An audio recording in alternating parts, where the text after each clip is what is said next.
라디오 땡땡 기도입니다. 이번 한 주간은 새학기 특별 새벽 기도 영상으로 땡땡 기도를 대체했습니다.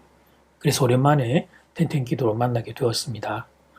오늘 날마다 주기로 교태 본문은 히브리서입니다. 히브리서 4장 14절에서 5장 10절까지 말씀입니다.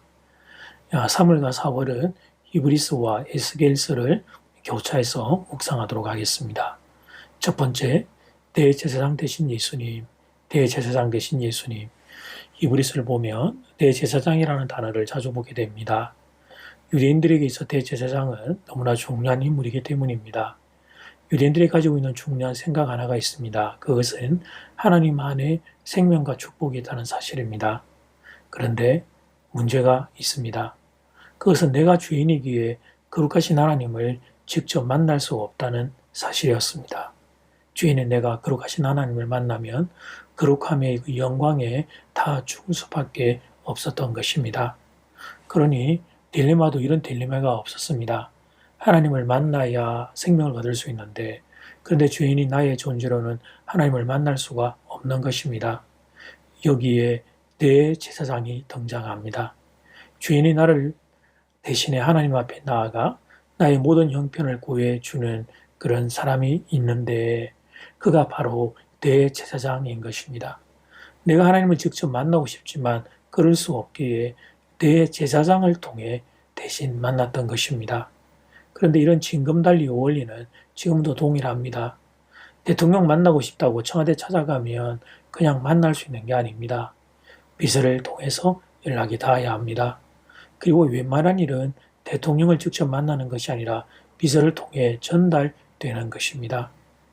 내가 비서에게 전달하면 비서가 대통령에게 전달하는 것입니다. 사람과 사람의 만남도 이루어질지인데 하물며 창조주 하나님을 만나는 데 있어서 중요한 과정은 당연히 있을 수밖에 없었습니다. 자, 이런 배경하에 히브리서 저자는 우리에게 대제사장이 있다고 선언합니다. 14절 말씀, 그러므로 우리에게 큰 대제사장이 계시니 성천하시니 곧 하나님의 아들 예수시라. 우리가 믿는 도리를 굳게 잡을지어다. 그런데 이 말씀을 보면 이 말씀의 후반부에 우리가 믿는 도리를 굳게 잡을지어다 라고 말하고 있는데 왜 이런 말씀을 했을까? 대제사장인 예수님이 계시는 것과 우리가 믿는 도리를 굳게 잡는 것은 무슨 관계가 있을까요? 히브리서 4장의 암문맥을 보면 순종하지 아니함으로 안식에 들어가지 못한 사람들이 등장합니다. 당시 성도들 중에 신앙의 핍박과 박해 때문에 과거로 다시 돌아간 사람들이 있었던 것입니다. 11절 말씀, 그러므로 우리가 저 안식에 들어가기를 힘쓸지니 이는 누구든지 저 순종하지 아니하는 본에 빠지지 않게 하려 합니다.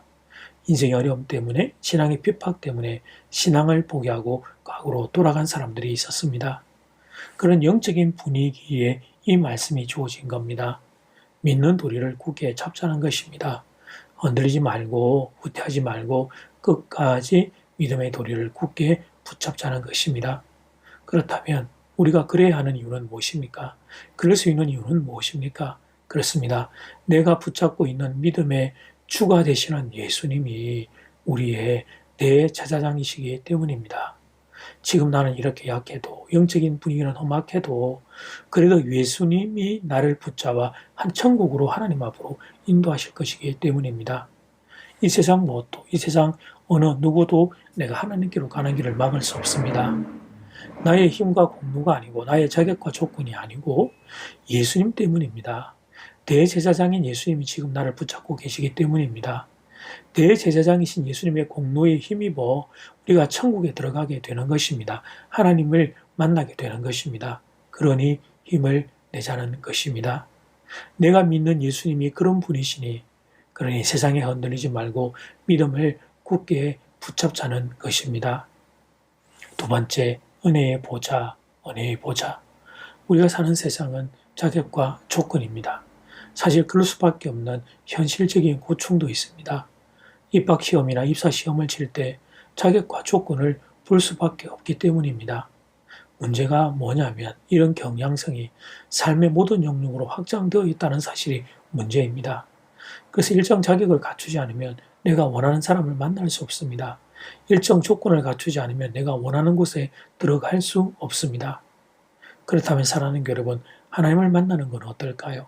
하나님은 생명과 축복의 근원인데 사람인 인생인 우리가 만나기에 가장 멀리 높이 계시는 분인데 그 하나님을 만나려면 어떻게 해야 할까요?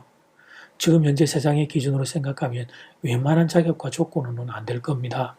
이것을 하나님을 만나야 살 수 있지만 그는 하나님을 만날 수 없는 인간의 비참한 현 주소입니다. 그러나 우리에게 희망이 있습니다. 그것은 우리를 하나님으로 앞으로 인도하는 대제사장이신 예수님이 우리의 연약함을 너무나 잘 아는 분이라는 사실입니다. 15절 말씀, 우리에게 있는 대제사장은 우리의 연약함을 동정하지 못하신 이가 아니요 모든 일에 우리와 똑같이 시험을 받으신 이로되 죄는 없으시니라. 대제사장이신 예수님은 육신을 입고 이 땅에 사셨습니다. 그래서 인간으로서의 연약한 한계를 그분은 너무나 잘 아십니다. 잘 아시기에 그분은 우리를 긍휼히 여겨 주십니다. 여기에 우리의 희망이 있는 것입니다. 그래서 우리의 모습으로는 하나님 앞에 나아갈 수 없지만 우리의 실력으로는 하나님 앞에 설 수 없지만 긍휼의 풍성하신 예수님을 의지하여 하나님 앞에 나아가는 겁니다. 그래서 하나님의 보좌를 성경은 은혜의 보좌라 부르고 있습니다. 하나님 앞에 설 자격 없는 인생들 그들을 향하여 하나님이 긍휼을 베풀어 주시는 자리 그 자리가 바로 은혜의 보좌입니다. 16절 말씀 그러므로 우리는 긍휼하심을 입고 때를 따라 돕는 은혜를 얻기 위하여 은혜의 보좌 앞에 담대히 나아갈 것이니라. 이 말씀을 붙잡고 하나님 앞에 나아가는 것입니다. 죄 가운데 있는 인생이지만 나를 긍휼히 여겨달라고 기도하며 하나님 앞에 나아가는 것입니다. 우리는 오늘도 때를 따라 돕는 하나님의 은혜가 없이는 살 수 없는 존재입니다. 그래서 우리가 이 말씀을 붙잡고 하나님 앞에 나아가면 하나님의 긍휼로 우리를 불쌍히 여기시며 이제 우리를 만나 주실 것입니다. 하나님은 긍휼의 하나님이십니다. 하나님의 보좌는 은혜의 보좌입니다. 이 사실을 기억하고 하나님 앞에 담대히 나아가는 여러분 모두가 될 수 있기를 주 이름으로 축복합니다. 이제 첫 번째 기도 시간입니다. 받은 말씀과 개인 기도 제목을 가지고 함께 기도하는 시간입니다. 이 시간 다 함께 마음을 모아 주님 앞으로 나아가겠습니다.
이제 두 번째 기도 시간입니다.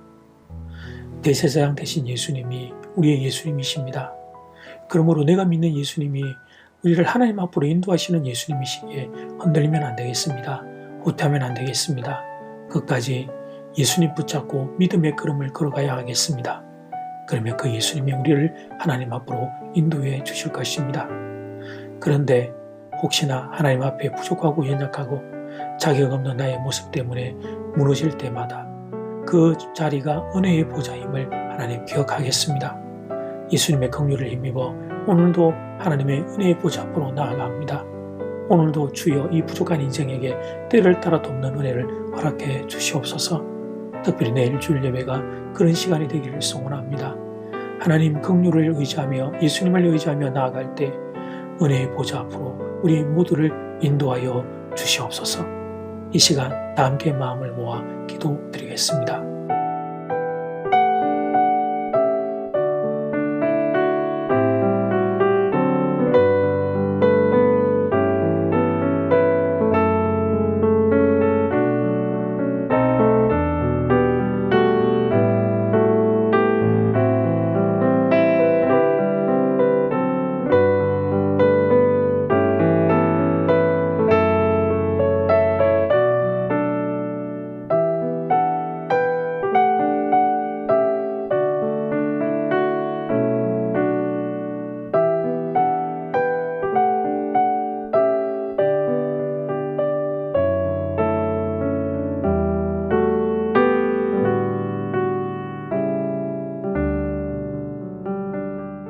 예수님, 험한 세상이라고 흔들리고 후퇴하고 포기하지 않겠습니다.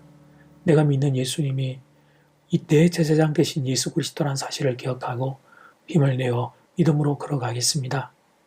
걸어가다가 때를 따라 돕는 하나님의 은혜가 필요할 때면 하나님 앞에 나아갈 자격은 없지만 예수님을 힘입어 그 하나님의 긍휼을 힘입어 은혜의 보좌 앞으로 나아가겠습니다.